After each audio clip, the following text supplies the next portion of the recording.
Shalom Bapak Ibu Saudara. Selamat datang di rumah Tuhan sore hari ini.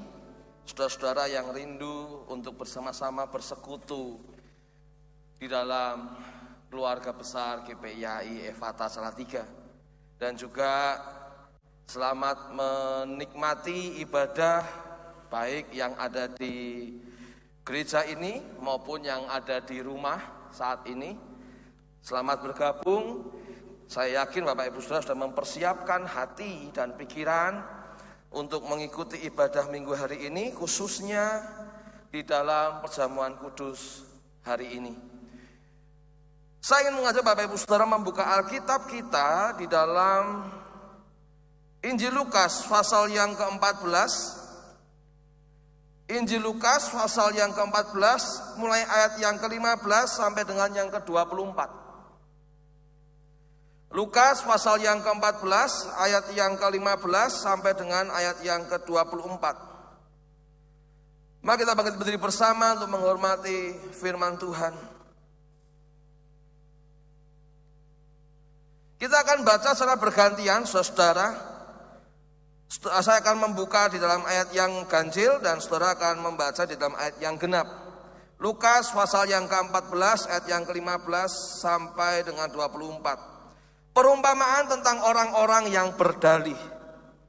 Mendengar itu berkatalah seorang dari tamu-tamu itu kepada Yesus, "Berbahagialah orang yang akan dijamu dalam kerajaan Allah." Tetapi Yesus berkata kepadanya, "Ada seorang mengadakan perjamuan besar dan ia mengundang banyak orang.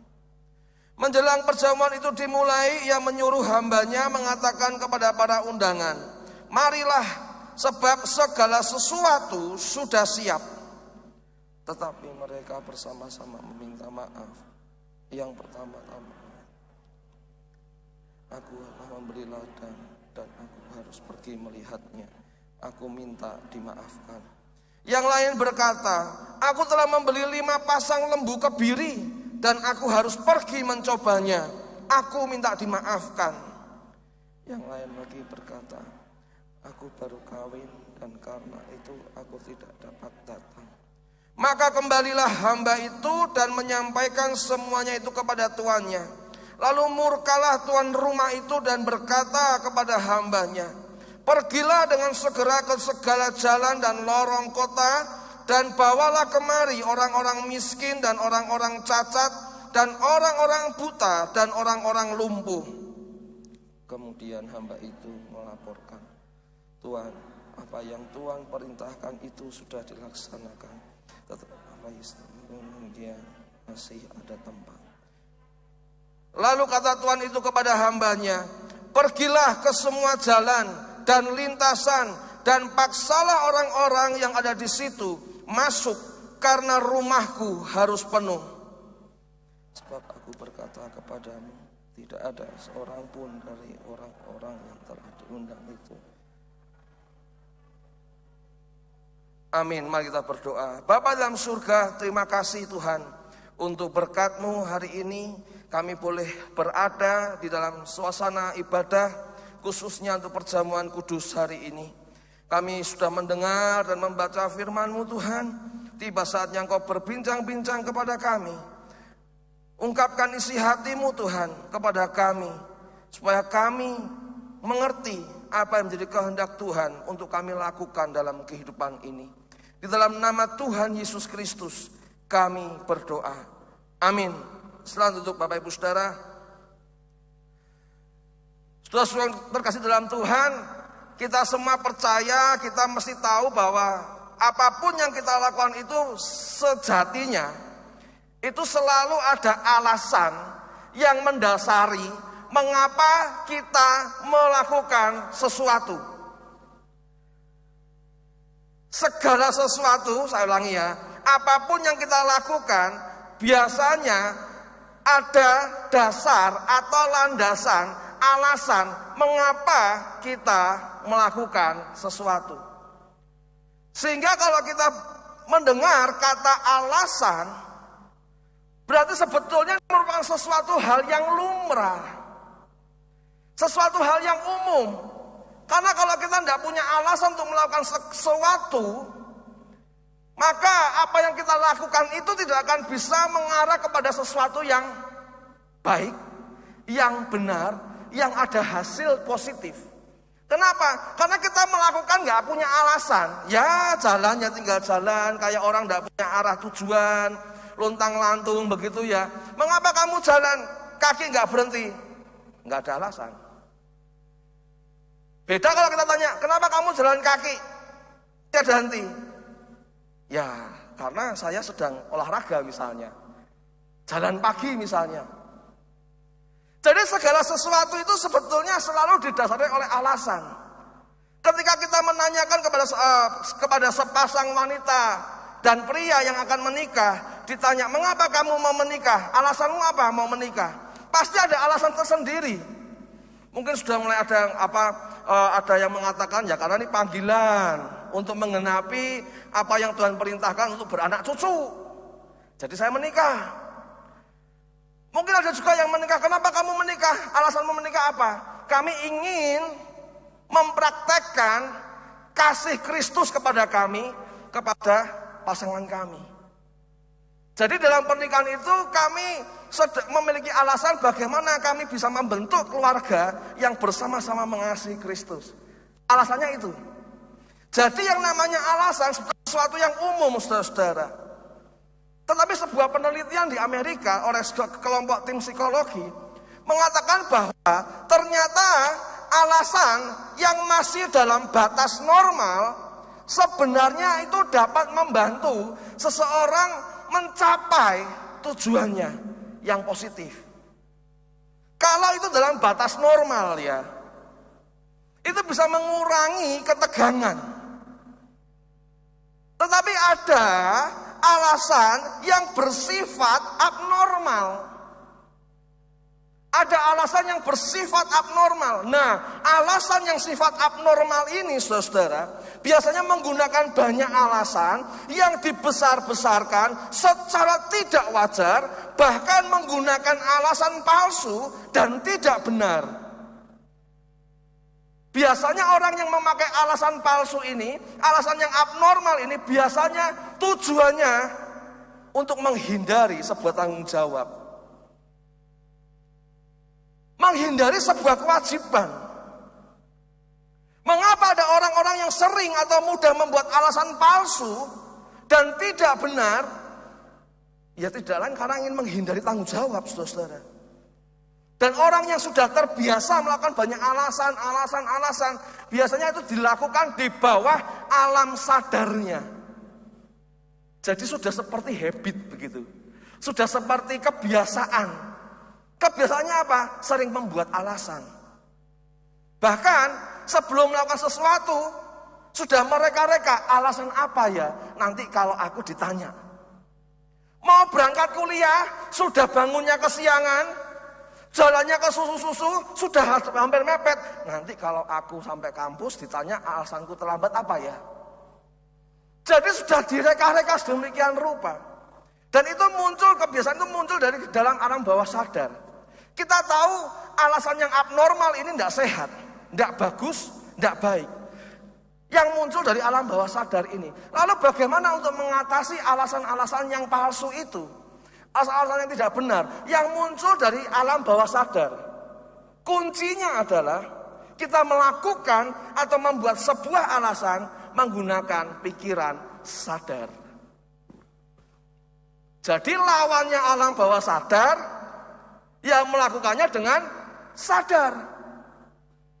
Sehingga setiap alasan yang kita ungkapkan, yang kita sampaikan selalu alasan yang benar atau alasan yang tepat. Tidak seperti orang-orang yang diceritakan oleh Yesus melalui perumpamaan yang tertulis dalam Lukas 14 ini, saudara. Di sini Yesus menjelaskan sebuah perumpamaan bagaimana ada orang-orang yang memiliki alasan yang abnormal, saudara. Alasan yang palsu, alasan yang semu untuk menolak sebuah undangan perjamuan kerajaan Allah. Ini ada gambarannya, saudara. Tetapi sebelum kita memasuki Lukas 14 ayat yang ke-15 sampai ke-24, kita perlu melihat secara menyeluruh terlebih dahulu. Sebetulnya Lukas 14 ini berbicara tentang apa sih? Yang dibahas di dalam Lukas 14 ini apa sih? Paling tidak kita bisa melihat ada 5 hal yang dimaksud oleh penulis Injil Lukas ini di dalam satu rangkaian peristiwa dari Lukas 14 ayat pertama sampai Lukas 14 ayat yang ke-35. Ada dalam satu rangkaian. Di bagian pertama penulis Lukas ini ingin menunjukkan betapa orang-orang Yahudi, orang-orang Farisi, orang-orang ahli Taurat itu begitu mengagungkan apa yang dinamakan tradisi. Mereka selalu memegang teguh tentang apa itu yang namanya hukum Taurat. Kita melihat di sini dikisahkan Yesus diundang datang kepada sebuah perjamuan di hari Sabat. Yang mengundang Yesus bukan orang sembarangan. Yang mengundang Yesus dalam perjamuan ini adalah pemimpin Farisi, pemimpin ahli Taurat. Jadi mereka sengaja mengundang Yesus untuk datang ke dalam sebuah perjamuan. Tetapi tujuan mereka untuk mengundang Yesus bukan untuk memberikan sebuah penghormatan. Oh, inilah Mesias. Inilah Mesias. Inilah Kristus yang dijanjikan. Tidak. Tetapi pemimpin Yahudi ini, para ahli Farisi dan ahli Taurat ini mengundang Yesus tujuannya untuk menjebak. Ingin mencari kesalahan dari Yesus Kristus. Maka di dalam ayat yang pertama kita bisa lihat saudara-saudara, pada suatu hari Sabat Yesus datang ke rumah salah seorang pemimpin dari orang-orang Farisi untuk makan di situ. Semua yang hadir, perhatikan, semua yang hadir mengamat-ngamati dia dengan seksama. Berarti sedang menunggu nih, kapan ya Yesus berbuat salah ya? Kapan ya ini orang bisa kita tangkap? Kita adili, nunjukkan kesalahannya. Kesalahannya apa sih? Melanggar hukum Taurat. Oleh sebab itu di dalam perikop Lukas 14 ini dibuka dengan judul perikop lagi penyembuhan pada hari Sabat. Berarti sebelum ada peristiwa ini Yesus pernah menyembuhkan di hari Sabat yang sebelumnya. Nah, ketika Yesus menyembuhkan di hari Sabat yang sebelumnya, orang-orang Farisi mulai cemas. Di dalam ayat yang ke-13, di pasal ke-13 sudah bisa membaca di situ, bagaimana orang Farisi mulai berkata, apa enggak bisa toh menyembuhkan di luar hari Sabat? Kenapa sih harus hari Sabat menyembuhkannya? Ketika Yesus bisa menjawab pertanyaan mereka, maka mereka diam. Tetapi mereka sedang mencari kapan ada waktu untuk menjebak Yesus kembali. Maka di Sabat selanjutnya mereka mulai memanggil Yesus. Tahu dari mana kok mereka menjebak? Yang pertama tadi kita sudah melihat bagaimana mereka semua mengamat-ngamati Yesus dengan seksama. Ayat yang kedua, saudara-saudara, tiba-tiba datanglah seorang yang sakit busung air berdiri di hadapannya. Maka Yesus menyembuhkan orang sakit ini.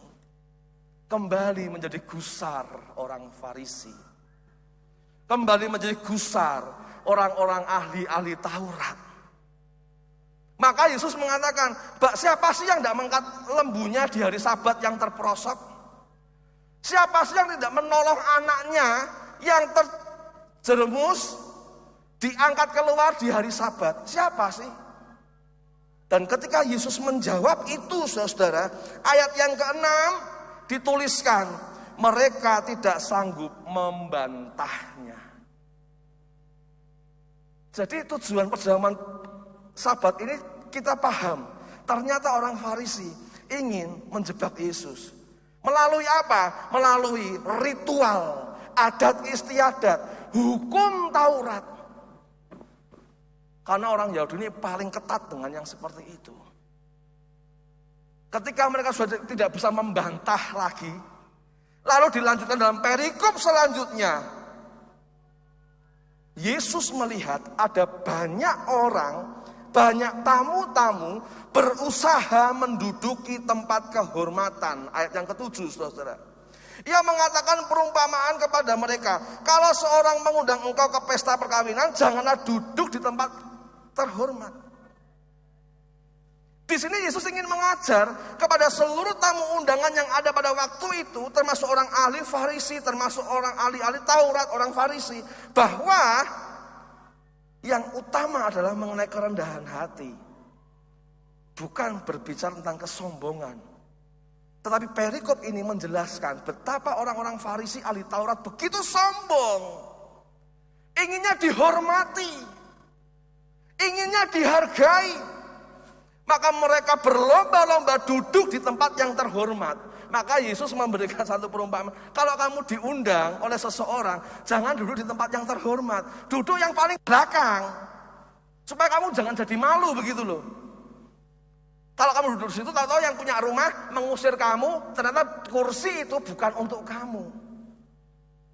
Di dalam bagian ini, Yesus ingin menjelaskan tentang masalah kerendahan hati. Maka dalam ayat yang ke-11, saudara bisa menemukan di situ, di dalam ayat 11, sebab barang siapa meninggikan diri, ia akan direndahkan, dan barang siapa merendahkan diri, ia akan ditinggikan.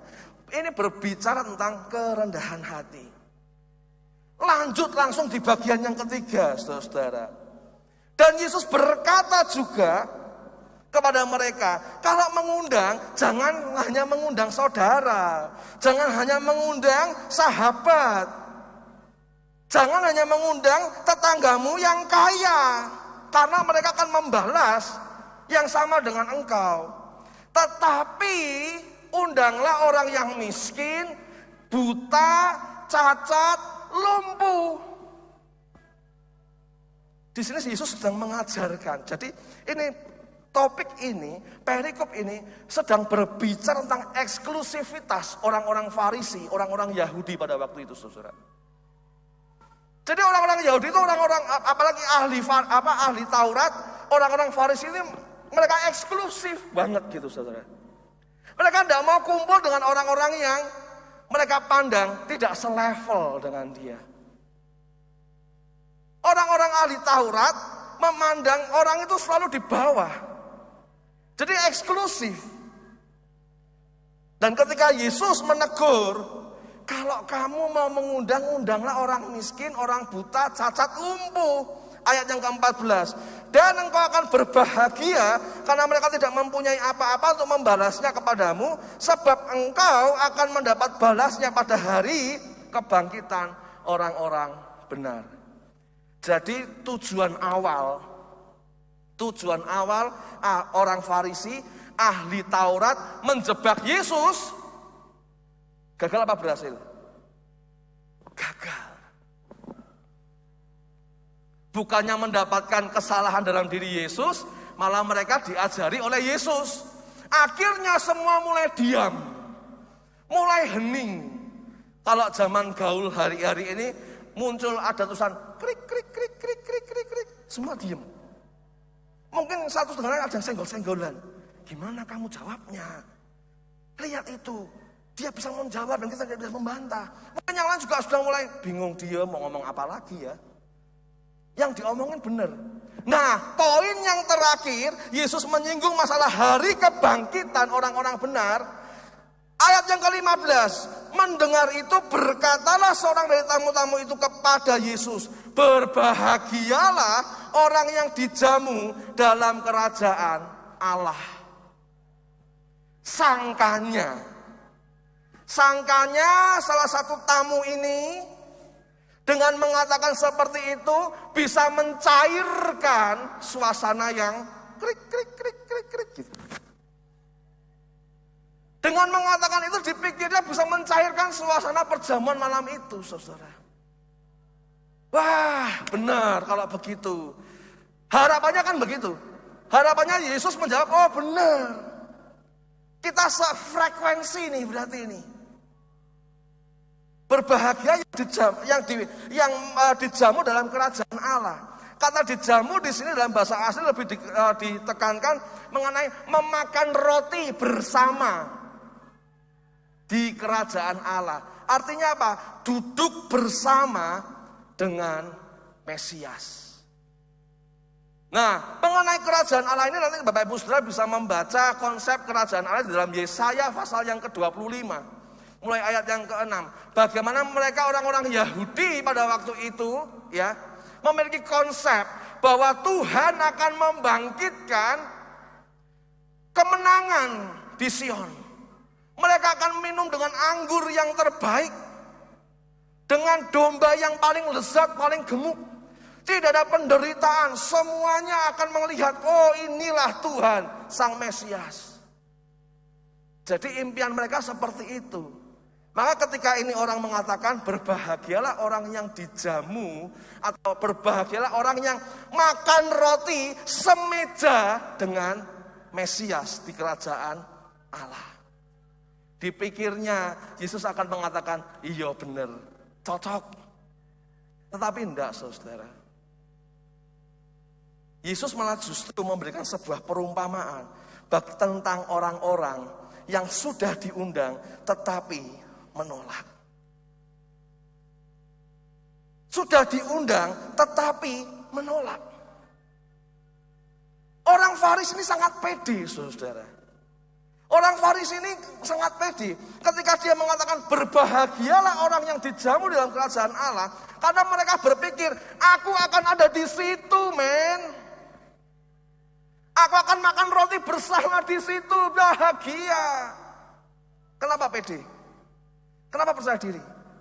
Karena orang Farisi merasa dirinya lah yang paling benar di antara orang-orang lain. Ahli Taurat, orang-orang Yahudi merasa dirinya yang paling benar di antara orang-orang yang lain. Kenapa? Karena mereka berpikir hanya aku yang bisa menjaga murninya hukum Taurat.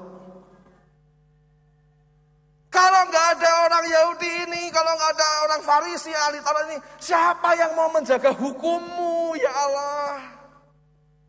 Aku yang menjaga ini semua. Hukummu aku jaga tetap kudus. Maka dengan pedenya dia mengatakan, berbahagia, ini loh aku yang berbahagia. Nanti makan roti semeja dengan Mesias. Kesombongan orang-orang Farisi nampak di situ, saudara. Minta dihormati, minta yang terbaik, karena merasa dirinya sudah melakukan yang terbaik di dalam hukum Taurat. Sehingga mereka merasa, ini loh ritual adat istiadat Yahudi, kami yang jaga semua. Mereka merasa bahwa ini loh aku yang bisa menjaga semua. Perpuluhan aku tidak pernah terlambat. Korban pagi, korban petang kami selalu sediakan. Aku. Jadi wajar dong, layak dong gua duduk semeja makan roti dengan Mesias. Kesombongan rohani itu nampak di dalam sekelompok orang Farisi dan ahli Taurat. Ataukah mungkin ada di antara kita termasuk yang seperti itu? Kita merasa diselamatkan, kita merasa diberkati, karena kita sudah merasa, sudah memberikan perpuluhan yang terbaik, persembahan yang terbesar, sumbangan yang terbesar, untuk sebab pekerjaan Tuhan. Maka dengan pedenya kita mengatakan, aku nih pasti selamat. Kenapa? Karena aku rajin kasih perpuluhan. Aku nih pasti selamat. Kenapa? Karena aku rajin melayani Tuhan. Sebulan 3 kali jadwal. Wajar dong aku selamat. Tetapi apakah benar yang menyelamatkan saudara dan saya karena persembahan dan perpuluhan kita? Tetapi apakah benar yang menyelamatkan saudara dan saya adalah betapa aktifnya pelayanan kita? Bukan. Bukan itu yang menyelamatkan kita. Tetapi iman kita kepada Kristus, itu yang menyelamatkan kita. Karena anugerah Allah yang begitu besar untuk saudara dan saya, itu yang menyelamatkan kita sekalian. Bukan karena jerih payah kita, bukan karena usaha kita. Paulus menuliskan dalam Efesus, bukan karena usahamu engkau diselamatkan. Engkau diselamatkan karena kasih karunia. Dengan demikian, masih adakah di antara kita yang masih berani menyombongkan diri? Dengan apa kerohanian kita? Nah, saudara-saudara, ketika Yesus mendengar ada seseorang yang menyeletuk seperti ini, yang nyeletuk orang Farisi, ahli Taurat berpikir, pasti Yesus akan menanggapi dengan baik nih. Karena kita sama-sama orang-orang Yahudi. Tetapi tidak, ayat yang ke-16 diceritakan di situ, Yesus memberikan perumpamaan. Tetapi Yesus berkata kepadanya, ada seorang mengadakan perjamuan besar dan ia mengundang banyak orang. Menjelang perjamuan itu dimulai, ia menyuruh hambanya mengatakan kepada para undangan, marilah sebab segala sesuatu sudah siap. Diceritakan sebuah perumpamaan, ada orang yang membuat satu perjamuan besar. Mungkin kalau kita hanya membaca perjamuan besar, kita mungkin bayangan kita besarnya seberapa sih? Mungkin kita membayangkannya, ya besar ya orang 1000 lah besar gitu ya. Atau mungkin ya orang 2000 lah, undangan 2000 besar gitu. Saudara-saudara, kata perjamuan besar di sini menggunakan arti kata deipnon mega. Deipnon adalah perjamuan, mega, saudara bisa bayangkan. Jangan bayangkan mantan presiden ya. Kata mega itu menggambarkan sesuatu yang besar, tak terhingga. Yang betul-betul wow. Jadi di perumpamaan ini dikisahkan ada seseorang yang sedang mempersiapkan perjamuan yang mega. Mega perjamuan. Berarti besar sekali saudara. Dan saudara bisa bayangkan, semakin besar undangan, semakin besar perjamuan, maka akan semakin rumit mempersiapkannya. Saudara-saudara, kata deipnon atau perjamuan ini saudara, di zaman klasik pada waktu itu dikatakan sebuah perjamuan yang penting. Di dalam tradisi Yunani Romawi, penyembahan kepada dewa-dewa itu biasanya disertai dengan deipnon atau perjamuan. Lambangnya apa sih? Artinya apa sih? Artinya adalah orang-orang itu berpartisipasi dengan memakan bersama di sebuah perjamuan. Berarti ada satu kesatuan antara manusia dengan dewa-dewa pada waktu itu. Ini konsep orang-orang Yunani Romawi. Bagaimana dengan orang Yahudi? Wah, apalagi Yahudi, saudara. Orang Yahudi itu sangat mementingkan interaksi sosial melalui makanan. Orang Yahudi itu selalu mengutamakan interaksi sosial melalui makanan.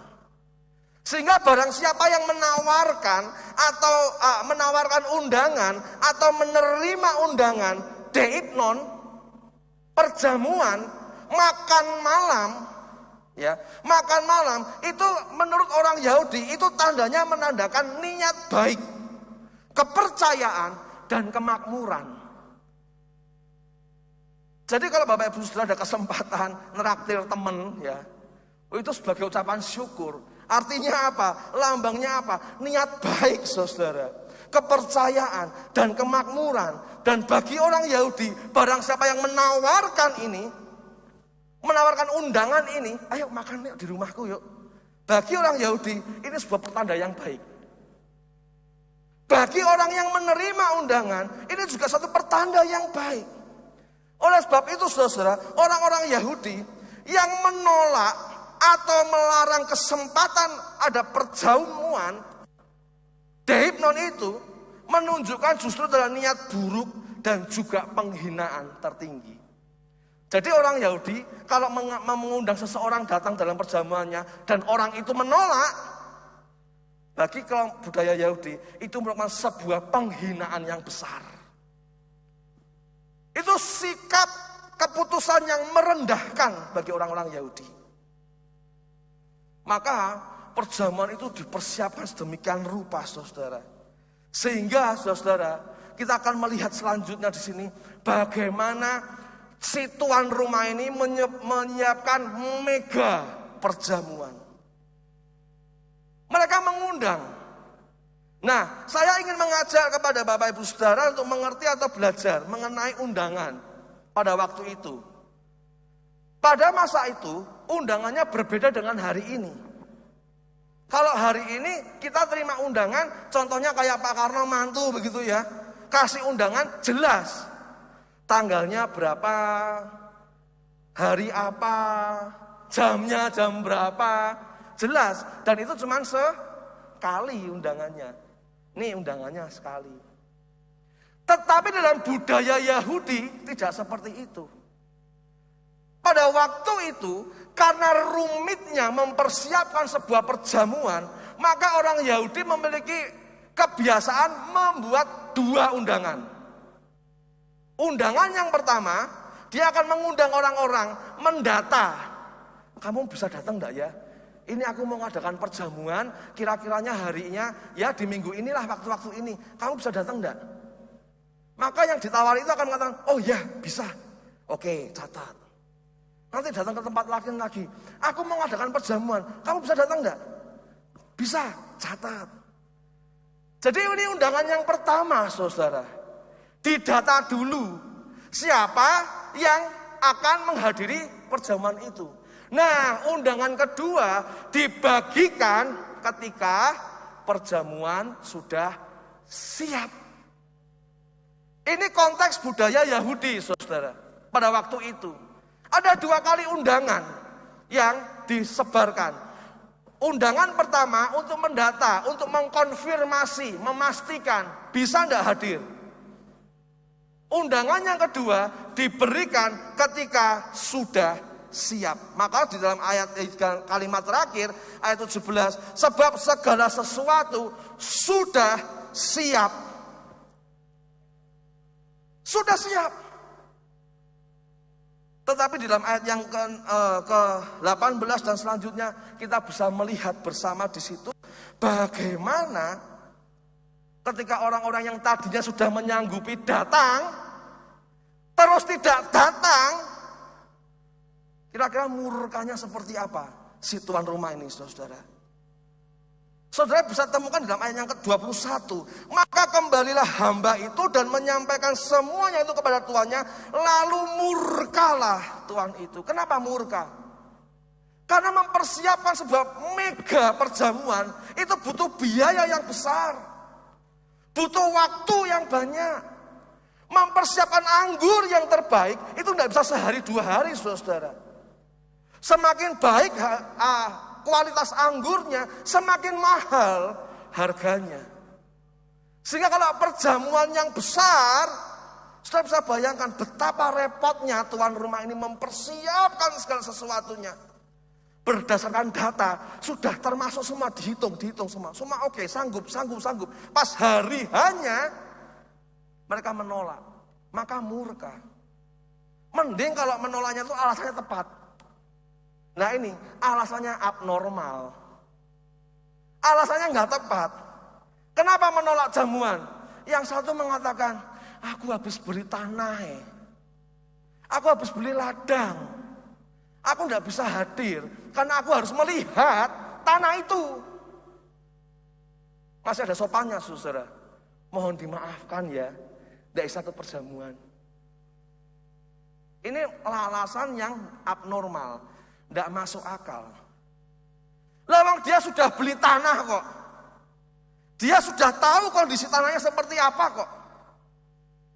Jadi nggak perlu dilihat pun, orang dia sudah beli, dia sudah tahu. Tapi mencari alasan untuk tidak menghadiri perjamuan itu, tidak menghadiri undangan itu, dengan alasan aku akan melihat tanahku.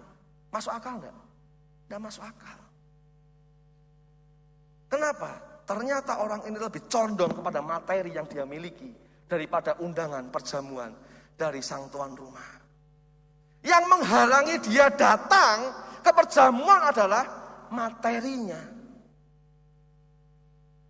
Tanah bisa dilihat sewaktu-waktu.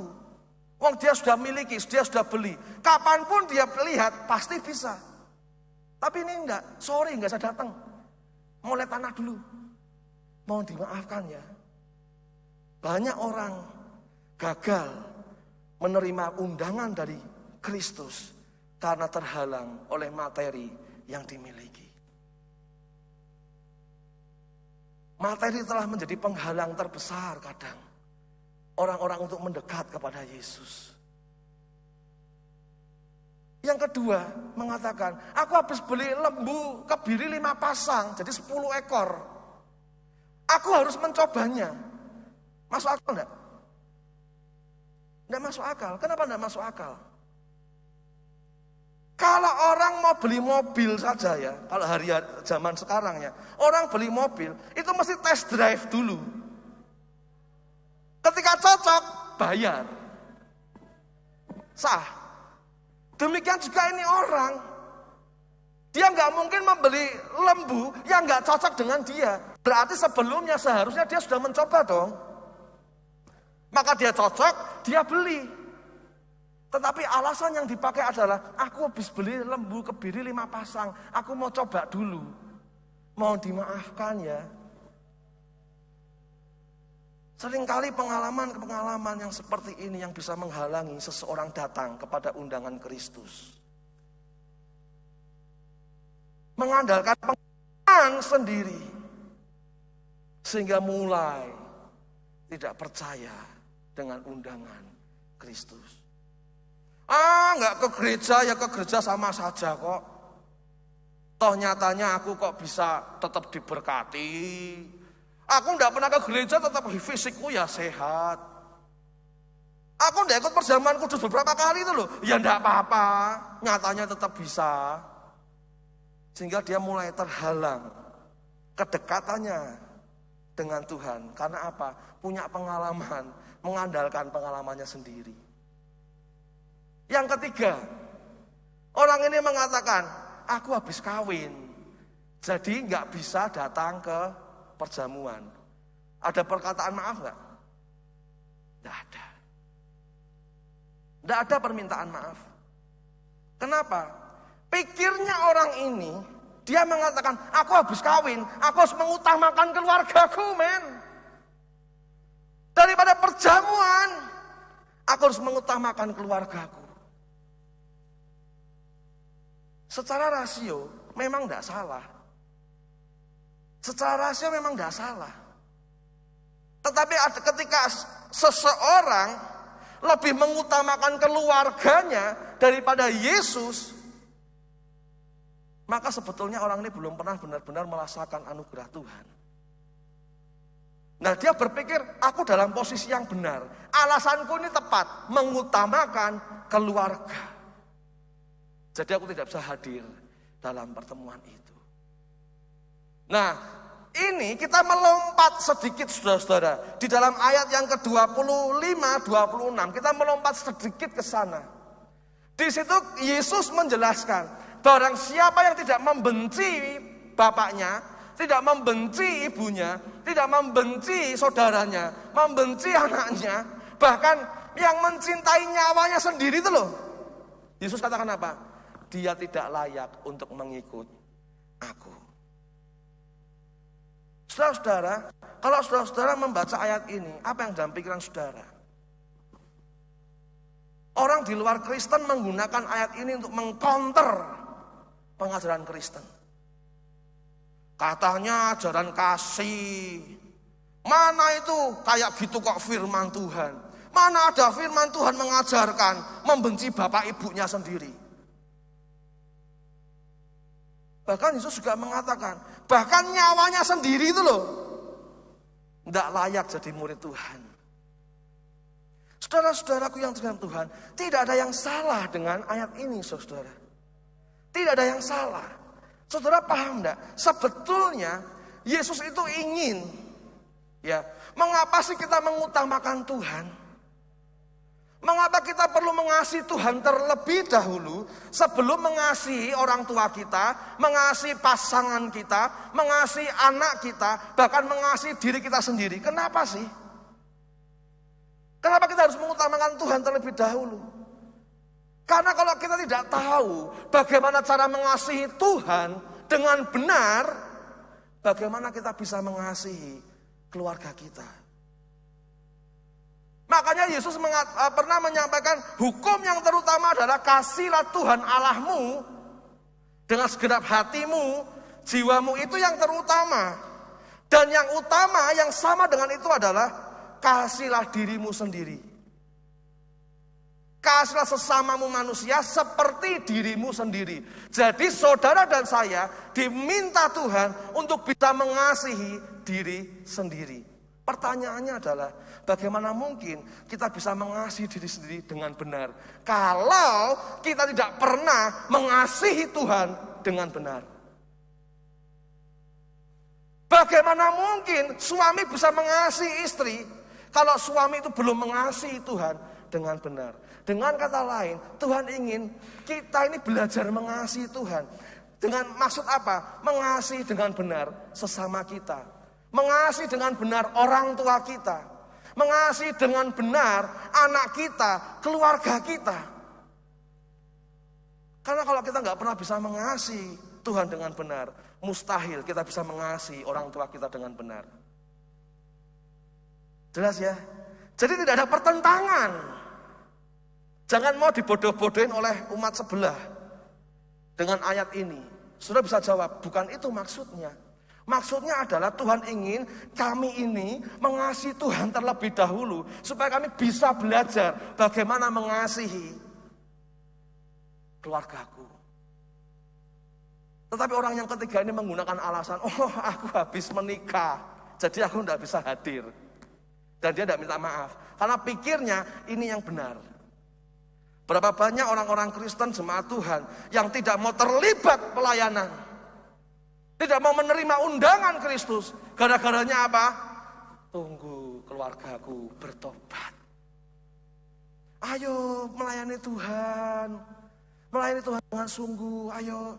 Enggak. Saya melayani Tuhan kalau orang tuaku sudah baptis. Ini nasar saya. Kalau orang tua saya sudah baptis, saya mau melayani Tuhan. Sepertinya benar, tapi salah. Banyak orang-orang mengutamakan keluarga daripada gereja, mengutamakan keluarga daripada Tuhan. Dan dipikirnya itu sudah benar, padahal salah. Kita tidak akan bisa mengasihi keluarga kita dengan baik kalau kita tidak bisa mengasihi Tuhan dengan baik. Disinilah sang tuan rumah marah, murka. Maka ia mulai mengatakan kepada hambanya, panggillah semua orang miskin, buta, cacat, lumpuh. Mungkin hambanya bingung, hah? Beneran Tuhan? Serius Tuhan mau mengundang orang-orang miskin, cacat, buta, lumpuh? Iya. Undang mereka masuk ke sini. Langsung mereka si hamba ini mengambil HP-nya, lalu mulai telepon. Satpol PP, saya mau pinjam truknya. Ini Tuhan ini mau ngangkut orang-orang miskin, cacat, lumpuh dan lain sebagainya untuk datang ke perjamuannya. Dan sudah dilakukan dan berhasil. Persoalannya adalah ternyata masih ada tempat. Ayat yang ke-22, kemudian hamba itu melaporkan, Tuhan apa yang Tuhan perintahkan itu sudah dilaksanakan. Tetapi sekalipun demikian masih ada tempat. Kalau kita berbicara orang miskin, cacat, lumpuh, jangan dinilai secara harafiah saja. Tetapi ini sebetulnya merupakan sebuah gambaran bagaimana, ini merupakan sebuah deskripsi bagaimana orang miskin, cacat, buta, lumpuh dalam penggambaran saudara dan saya yang sudah jatuh ke dalam dosa, membuat kita ini buta rohani, membuat kita ini cacat rohani, lumpuh rohani, sehingga segala niatan dalam hati kita, dalam diri kita, tidak ada yang pernah untuk menyenangkan hati Tuhan. Kenapa? Karena kita sudah dosa, cacat, miskin rohani. Tidak ada seorang pun yang benar, tidak ada seorang pun yang benar. Kita perlu menyadari ini, saudara, bahwa engkau dan aku adalah benar-benar orang yang berdosa. Seharusnya kita ini nggak layak di hadapan Tuhan. Sebetulnya kita ini mungkin tidak termasuk yang diundang oleh Tuhan. Masuk dalam kerajaan Allah, menikmati mega perjamuan. Tetapi anugerah Tuhan yang begitu besar melalui Kristus memampukan saudara dan saya yang cacat rohani ini, yang penuh dengan dosa dan pelanggaran ini, yang seharusnya binasa dan tidak layak makan semeja dengan Mesias, tidak hanya dilayakkan, bahkan diizinkan untuk menikmati tubuh dan darahnya, menikmati penebusannya. Apa tidak luar biasa atau anugerah Tuhan itu? Apakah masih ada yang berani membanggakan diri? Sebelum kita mengenal Kristus, kita tidak pernah mengenal apa itu kebenaran. Sebelum kita mengenal Kristus, kita selalu berjalan di dalam kegelapan. Sebelum kita mengenal Kristus, tangan kita ini loh tidak pernah melakukan yang benar, yang baik untuk Tuhan. Semua untuk diri sendiri. Sebelum kita melangkah kepada melihat Kristus, mengenal Kristus, kaki kita ini lumpuh untuk berjalan di jalan yang benar. Kalau berjalan di jalan yang salah, cepatnya minta ampun kaki ini. Lumpuh dosa. Tapi sejak kita mengenal Kristus, kaki kita ini yang lumpuh, yang tidak bisa berjalan ke jalan yang benar. Karena Kristus kita tahu bagaimana jalan di jalan yang benar. Anugerah Tuhan begitu besar, saudara. Tetapi demikian firman Tuhan katakan, masih ada tempat. Lalu kata Tuhan itu kepada hambanya, ayat 23, pergilah ke semua jalan dan lintasan dan paksalah orang-orang yang ada di situ masuk, karena apa? Rumahku harus penuh. Gak boleh ada yang kosong sedikit pun. Ketika kita membaca ayat ini, kalau kita salah tafsir, kalau kita salah mengerti, memahami, maka kita akan jatuh kepada pelanggaran yang sama, kesalahan yang sama dilakukan oleh bapak-bapak gereja. Bahkan Agustinus pun menggunakan ayat ini untuk mendukung gereja memaksa orang menerima Yesus. Jadi pada waktu itu, buat orang-orang yang tidak menerima Yesus dipaksa. Kamu masuk ikut Kristen enggak? Kamu terima Yesus enggak? Kalau kamu enggak terima Yesus, penjara. Kalau kamu enggak terima Yesus, mati. Jadi mereka memaksa seperti itu, saudara. Kalau kita salah tangkap, ya kita akan stres sendiri gitu. Masa seperti itu sih pengajaran Kristen, maksa-maksa, kristenisasi begitu ya. Saya pernah punya pengalaman teman di Ungaran, saudara. Wah, dia begitu semangat melayani Tuhan.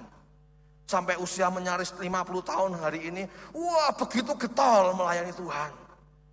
Tetapi dia pernah mengalami satu kestresan sebelum mengerti apa itu mengabarkan Injil. Begitu ketemu dengan saya, bincang-bincang, saya jelaskan, Mas, tugas kita ini sebagai orang Kristen itu bukan mengkristenkan.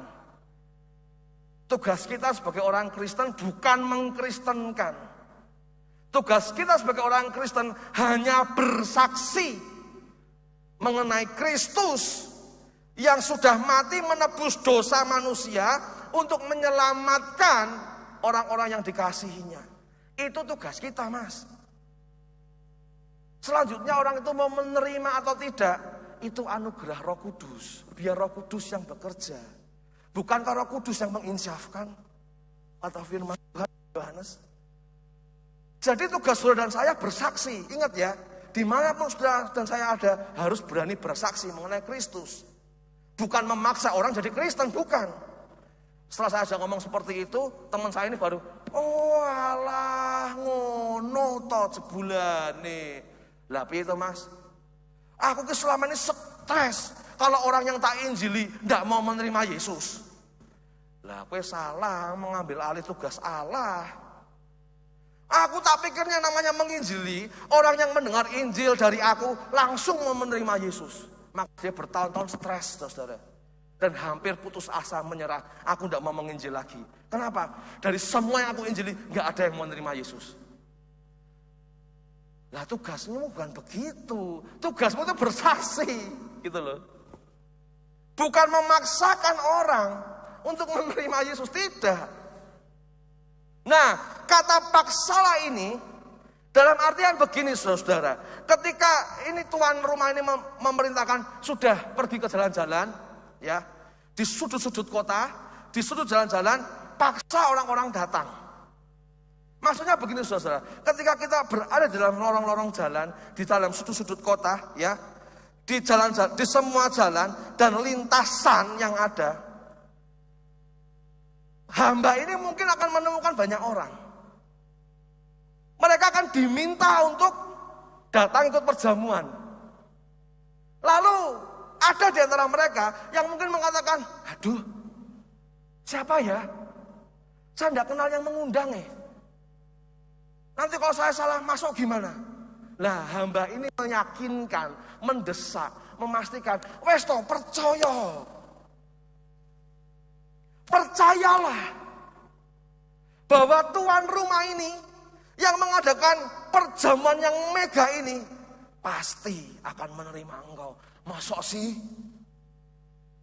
Padahal aku ini kan gak sebagus harapan dari Tuhan itu. Nggak apa-apa, engkau dilayakkan untuk masuk perjamuannya. Kira-kira begitu, saudara. Paham ya akan ayat ini ya? Jadi yang maksud paksa itu bukan terus nuarek, ayo kowe kudu mlebu, kamu harus ikut, tidak. Mungkin ada yang mengatakan, hah? Siapakah aku ini? Sampai diundang perjamuan kerajaan Allah, ya ampun. Enggak lah, aku enggak mau lah, aku takut. Aku enggak mau. Tetapi hamba ini mengatakan, sudahlah, engkau pasti dilayakkan ikut. Mungkin ada ada orang-orang di dalam lintasan, di jalan-jalan yang pakaiannya itu mungkin pakaian compang-camping gitu, saudara. Aku ikut perjamuan, pakaian kayak ini, enggak apa-apa. Tuhan ingin engkau ikut perjamuannya. Bukankah ini juga menggambarkan kita, saudara? Siapakah kita ini? Manusia yang berdosa, penuh dengan pelanggaran, yang seharusnya dan kita sadari memang tidak layak di hadapan Tuhan. Tetapi Tuhan sudah layakkan kita melalui pengorbanan Yesus Kristus. Duduk di dalam perjamuan kerajaan Allah itu tidak sembarangan, saudara. Tidak sembarangan. Karena apa? Siapa yang bisa bertahan duduk hadapan dengan Allah? Orang berdosa duduk melihat Allah saja, ya, melihat Allah saja, konsekuensinya mati. Enggak ada yang layak, enggak ada yang bisa. Demikian juga dengan saudara dan saya, seharusnya kita ini mati. Seharusnya kita ini binasa. Tetapi melalui pengorbanan Yesus Kristus, saudara-saudara, engkau dan aku dilayakkan. Karena pengorbanan Yesus Kristus, engkau dan aku dilayakkan. Ayat 24 ditutup dengan, sebab aku berkata kepadamu, tidak ada seorang pun dari orang-orang yang telah diundang itu akan menikmati jamuanku. Bukan berarti tidak ada orang-orang Yahudi, orang-orang Israel, orang-orang yang diselamatkan. Bukan berarti tidak ada yang diselamatkan. Tetapi orang yang menolak perjamuan itu yang tidak diselamatkan. Yang menolak undangan keselamatan itulah yang tidak dapat menikmati perjamuan. Ada orang yang diundang jadi murid, mentok sampai murid. Begitu diundang masuk ke dalam undangan keselamatan, banyak yang mundur. Diundang pertama kali jadi murid masih oke-oke saja. Begitu masuk yang lebih dalam lagi tentang keselamatan melalui Yesus Kristus, mulai mundur teratur. Kenapa? Ya, katanya ikut Yesus kaya. Kok aku gak kaya-kaya? Loh, katanya ikut Yesus aku dapat mujizat kesembuhan. Kok aku gak dapat kesembuhan? Katanya ikut Yesus selamat. Nyatanya mana? Hidupku masih seperti ini. Awal-awal masih mau diundang menjadi murid. Ketika diajak masuk untuk menerima keselamatan, nggak sesuai ekspektasi Tuhan. Kata banyak orang ikut engkau akan jadi kaya. Nyatanya enggak. Kata orang percaya engkau, sakitku sembuh. Nyatanya enggak. Akhirnya banyak orang yang mundur ketika seharusnya menerima keselamatan yang kekal di dalam Tuhan. Saudara-saudara sekalian Tuhan, undangan perjamuan kerajaan Allah adalah gambaran keselamatan yang Tuhan berikan kepada umat pilihan melalui Kristus. Jangankan makan semeja dengan Allah, siapa sih yang dapat bertahan di hadapan Allah dan tetap hidup? Tidak ada. Kecuali Tuhan berikan kelayakan. Saudara-saudara, biaya yang dikeluarkan untuk mengadakan mega perjamuan ini gak main-main, saudara-saudara. Mega perjamuan yang sudah Tuhan persiapkan di kerajaan Allah yang kekal ini bukan main-main loh harganya. Gak cuman 1 miliar, 2 miliar, gak cuman 28 miliar, wow murah banget. Enggak, saudara. Biaya yang dikeluarkan untuk mengadakan perjamuan yang besar ini tak ternilai harganya. Kenapa? Karena itu sudah dibayar dengan harga yang mahal melalui pengorbanan Yesus Kristus. Karena darahnya yang mahal itu loh saudara. Ini perjamuan besar saudara. Untuk engkau dan aku. Masihkah engkau mau menolak undangan Tuhan hari ini untuk menerima keselamatannya? Ini persiapannya rumit saudara. Enggak zaman seperti ini kalau ngadain perjamuan tinggal telepon EO gitu ya. Telepon EO kalau ada barang makanan habis tinggal kontak restoran. Ini barangnya habis bisa dikasih makanan lagi enggak? Enggak semudah itu saudara. Perjamuan yang disiapkan Allah di kerajaannya yang kekal enggak segampang itu saudara. Lebih rumit dari itu. Persiapannya sangat rumit saudara. Kenapa? Karena Allah Tritunggal yang besar itu, Dia harus sendiri turun ke dunia, menjadi manusia, hanya demi mengorbankan tubuh dan darahnya, supaya engkau dan aku masuk ke mega perjamuan di kerajaan Allah. Rumit ya.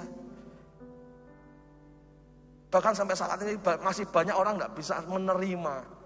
Kenapa sih kok Tuhan harus jadi manusia? Memang rumit.